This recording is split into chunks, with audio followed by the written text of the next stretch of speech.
Welcome to today's lesson. Today is about cause and effect. So this is very important vocabulary. It's important vocabulary in the writing exam. If you're taking an exam, you very often have to write about different events, and so you're talking about what the causes are of those events or the reasons. It's very common in the writing exam, but also when you're speaking, you often have to talk about cause and effect. So let's talk about the word cause first of all. Cause is usually used for negative things. It's very important to remember this. You don't usually say what's the cause of your happiness or something like that. We would say what gives you happiness. And so give is more neutral. That's what this N means. Cause is negative. And so you can cause trouble, you can cause problems, you can cause damage, cause pain, cause sadness, sickness, cause a disaster, cause a war. And we also talk about what were the causes of the conflict. What were the causes of the famine? What were the causes of the problem? Okay, so remember that cause is very often used for negative things. We would use give for negative and positive things. And we'd talk about what gives someone pleasure. You could even say, it gives me great pleasure to introduce. Sounds very natural. It's a good collocation. You can talk about giving happiness, what gives you happiness.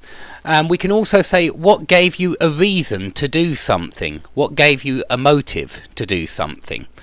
And you can also talk about something giving you a problem, or something giving you trouble, or someone giving you trouble. So it is neutral give. It can be used with both positive things like pleasure and happiness, and negative things. Now, produce is much more concrete. Have you noticed how a lot of these things are not really necessarily so concrete? Produce is like produce a report at work, or he produced a document, or this company has produced some great results, or the lawyer produced some convincing evidence. So there are a lot of different ways you could use produce, but these are all concrete kind of things. Generate, still used for when people are doing things. You can talk about someone generating a lot of profit, or a company generating a lot of money, income. Generate works well with those money words. But you can also say that a new policy of the government has generated a lot of complaints, or a new policy of the government has generated a lot of controversy. Or you could say that a new album from your favourite group has generated a lot of excitement, in the newspapers, or generated a lot of enthusiasm among the critics. So please remember these two words as well. Now here I've just put some expressions which are useful in your writing exams, which are where you ascribe a cause. And so you say, thanks to the bad weather we won't have a picnic. You're giving the cause of the reason why you won't have a picnic. But you can say thanks to, you can say owing to, you can say due to, you can say as a result of, as a consequence of. If you want more information about these words, please see my linking words videos, which deal with these and the many different ways you can use them. Now, there are also a lot of phrasal verbs for cause and effect.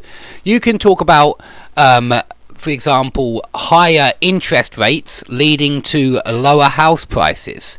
Or you can say that the collapse in the economy has resulted in a lot of redundancies. Something like this. Or you can say that the bad weather has brought about a lot of flu, a lot of cases of flu. So all of these are general phrasal verbs that refer to something happening. Bring about is more gradual. It's when the causes of something happening is quite a gradual process. These two, precipitate and spark off, are much faster.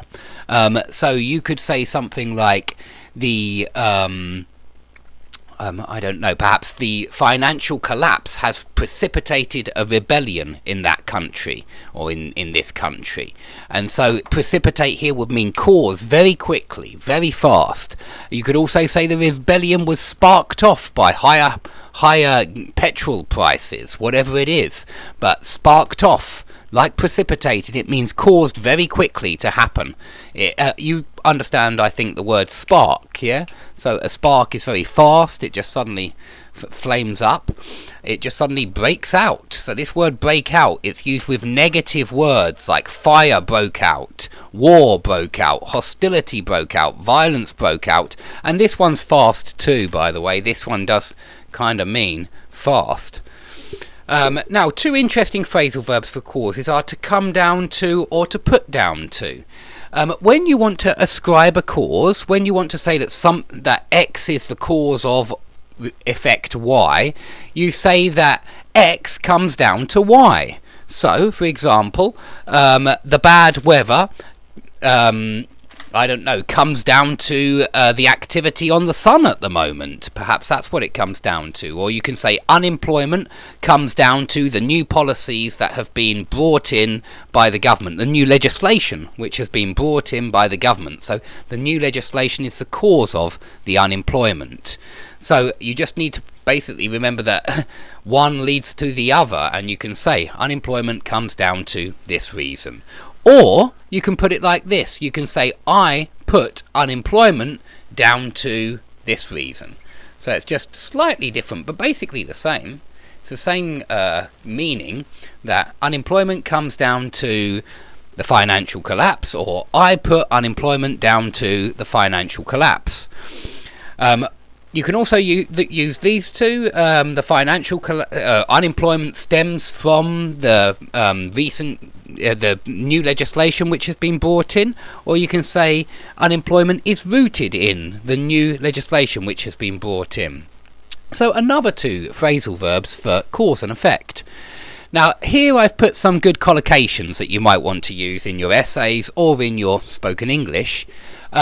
You may try to establish the root cause of something, and it means you're trying to work out what was the reason for something happening. Yeah, you're trying to determine the main cause or determine the primary cause of something. Root always means the main, the primary cause. It's like here, to be rooted in, to be based in. It means to be mainly based in. Okay, the desired effect is the effect that you want, obviously. So some policies of the government will have a certain desired effect. They will want to produce certain results, yeah? They'll want to produce certain results. And so, if they achieve those results, then they have achieved the desired effect. But there may be some other results. There may be a knock-on effect, which is an effect which takes place because of the desired effect. Yeah, that may lead to other effects, maybe some unintended effects, some unintended consequences, which we often talk about as well, unintended consequences. And some of these knock-on effects may be considered side effects, because a side effect is a knock-on it's an unintended consequence of usually of tablets. If you take tablets and you have some kind of side effects, it's bad effects from the tablets, unintended effects, like for example you may have headaches when you take certain tablets. This would be a side effect of the tablets. It would be an unintentional consequence of taking those tablets. Now, a compelling reason just means a very powerful reason. It's a good adjective to use with reason. It collocates very nicely. We also talk about mitigating or extenuating circumstances, especially in a court of law. And this means that the circumstances lessens the guilt of the person who is accused of committing some crime or of doing something wrong. And so there could be different mitigating circumstances. Perhaps the person was very upset because they lost someone that day. Somebody died, and they perhaps they went out and got very drunk as a direct result of this, and that might be a mitigating circumstance if they commit some other crime later on. We also talk about bad consequences. We say dire consequences. It means terrible, awful consequences of something. So it's a very negative result. Here are some more verbs that are very commonly used in this kind of situation. You can say that something has provoked an outcry, and here it's like a public rebellion, a public scandal. Not a rebellion like a violent rebellion, but it normally means lots of people start complaining about something because something shocking has happened. Well, when you're if something generates lots of complaints like that, you can say it has provoked an outcry, it has provoked a scandal. To breed resentment. Now, this means that a lot of resentment was caused by something. So, higher taxes usually breeds resentment among the population. You can also plant doubts in someone's mind, or something can give rise to doubts in your mind. So if something causes you to doubt, because cause would work with this as well, if something causes you to doubt, it plants doubts in your mind. It maybe prompts you to speculate. And so prompt speculation, it means something leads to speculation. Yeah, these are really all cause words, but it leads to speculation. It prompts speculation. Now, maybe a new piece of technology is rendered obsolete. For example, pagers from years ago, they have been rendered obsolete. Nobody has a pager now, and obsolete just means no longer used. Yeah, video recorders with the big tapes, VCR tapes, they are obsolete now, but anyone my age will remember as a young person lots of these video tapes and watching them on the video recorder. They have been rendered obsolete. Okay, wreak havoc just means cause havoc, because again, havoc is very negative and it works well with cause. So you might say that the recent epidemic has wreaked havoc on the town, or whatever. And if something spells disaster, it means that it is certain to be a disaster for you. It means you are doomed in some kind of way.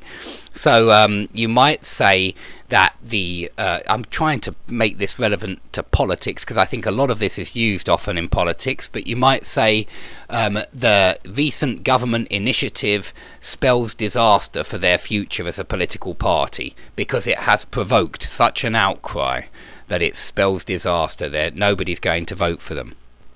Okay, I hope that that's all clear. If you have any questions about these words, please put them below, but please make an effort to check Oxford, check Google first of all, because very often they'll be able to answer your questions much faster than I can. Okay, thanks for watching. Please like the video if you enjoyed it, and I'll see you all soon.